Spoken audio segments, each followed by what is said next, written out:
Cher ami, à de nombreuses reprises, je vous ai alerté ici contre le méfait de la théorie du genre. Aujourd'hui, ce n'est pas moi qui tire la sonnette d'alarme, mais un prélat des hauts rangs.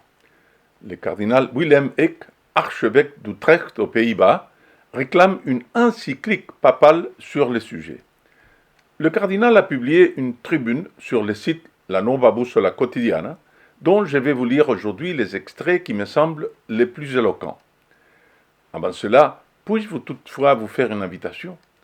J'aimerais que vous rejoigniez le réseau Saint-Jean d'Arc d'Avenir de la Culture. Grâce au soutien régulier des membres de ce réseau de résistants, je peux avertir régulièrement les Français des dangers de la théorie du genre pour leurs enfants. Pour en savoir davantage, cliquez sur le lien dans la description de cette vidéo.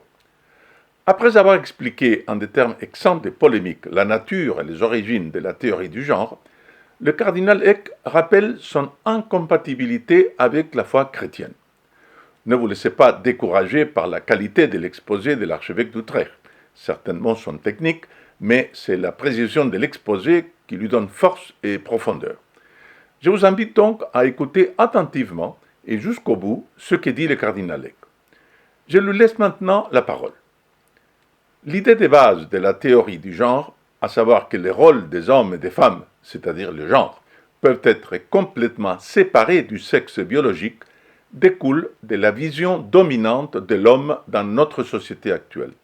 Elle limite généralement la personne humaine à sa conscience, l'esprit, avec sa capacité à penser et à prendre des décisions autonomes, ce qui a été progressivement rendu possible dans le cadre de l'évolution par le développement du processus biochimique et neurophysiologique très complexe dans le cerveau.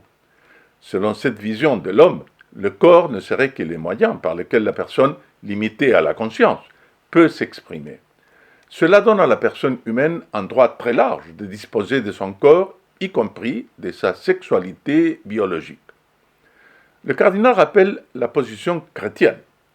L'Église catholique enseigne que l'homme n'est pas seulement son âme ou seulement son corps, mais qu'il est une unité d'âme et de corps. Le corps, y compris les organes reproducteurs et sexuels, n'est pas quelque chose de secondaire ou d'accessoire, mais appartient à l'essence de l'homme et est donc, comme l'homme, une fin en soi et non un simple moyen que l'homme peut utiliser à n'importe quelle fin.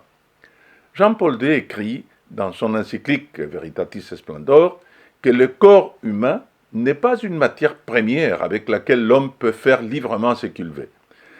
L'homme et la femme partagent la même âme et ont donc la même dignité humaine.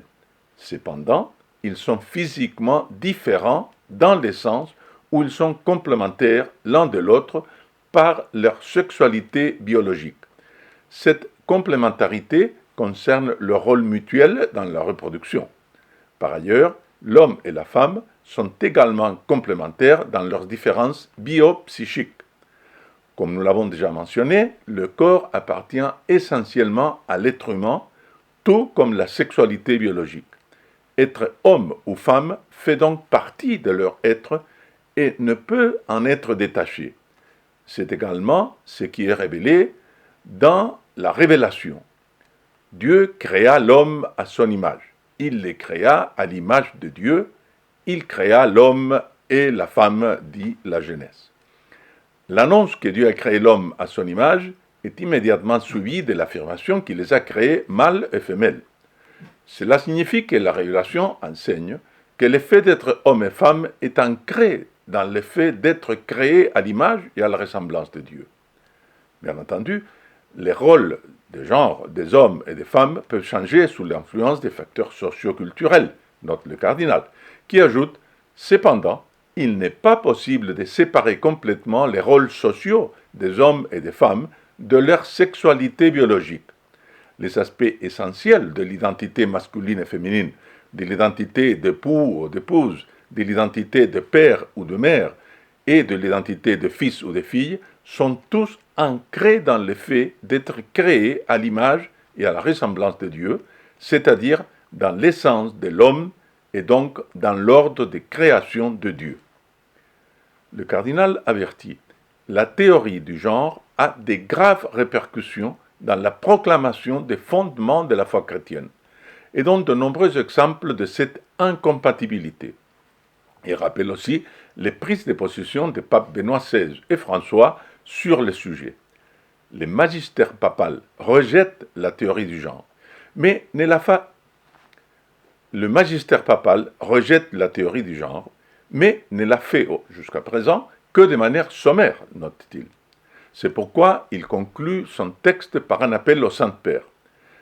De nombreux fidèles, y compris de nombreux évêques et des conférences épiscopales entières, estiment qu'il est d'une grande importance, étant donné la rapidité avec laquelle la théorie du genre se répand et est mise en pratique, qu'un document pontifical faisant autorité, tel qu'une encyclique détaillant le point de vue de l'Église catholique sur la théorie du genre, soit publié rapidement. Un appel auquel Avenir de la Culture se joint bien évidemment. En attendant, je vous demande de bien vouloir rejoindre la résistance à cette théorie proprement diabolique.